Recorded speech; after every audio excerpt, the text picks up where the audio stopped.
प्राचीन घने जंगल के दिल में मानव सभ्यता द्वारा छूने न गए एक विशेष चुप्प होती थी। वायु बेकाबू था और पत्तियां ऐसे बोल रही थीं मानो एक आगामी भय की घोषणा हो रही हो। एक दोस्तों का समूह साहस खोजने के लिए इस अशुभ वन में प्रवेश किया। जैसे जैसे वे गहरे में प्रवेश करते गए, जंगल और अधिक घना होता गया और छायाओं ने पेड़ों के बीच साजिश की तरह लगने लगे।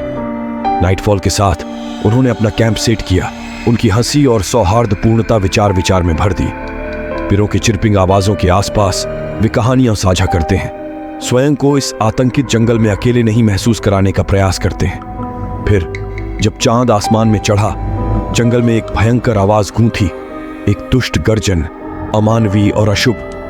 डर उनके दिलों को अपने कब्जे में कर लिया। जब वे एक साथ आकर्षित हो गए, टॉर्च अंधकार को स्कैन कर रहे थे। अजगर ताकत के साथ निकला। यह उन्होंने कभी भी नहीं देखा था, विकृत, ट्विस्टेड और दुर्भाग्यपूर्ण। उसकी आंखें एक अप्राकृतिक भूख के साथ चमक रही थीं और उसके विकृत चेहरे से अशुभता का आवागमन हो रहा था। दोस्त डर के कारण केवल देखते रहे जैसे ही प्राणी नजदीक आया। इसका मौजूद होना कैंप में भय की लहर भेज दिया। एक एकल चीख ही रात को तोड़ दी और हलचल मच गई।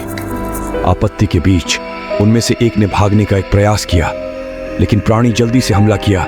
उसके पंजों ने अंधकार में फाड़ दिया। जंगल दर्दनाक चिल्लाहट से गूंथा था। जब सवेरा हुआ, जंगल एक बार फिर खामोश था, जैसे जैसे रात के दरिंदा घटित नहीं हुआ हो। दोस्त गए थे एक उदास कैंप साइट और एक अनसुलझी हुई रहस्य के बिना। प्राचीन जंगल ने अपनी शांति को फिर से प्राप्त किया था, मानो रात की डरावनी सत्ता को कभी नहीं हुआ था, जबकि ऊपर की दुनिया हमेशा की तरह अपने पेड़ों के पर्दे के नीचे बसे अशुभ अस्तित्व को अनदेखा कर रहा था।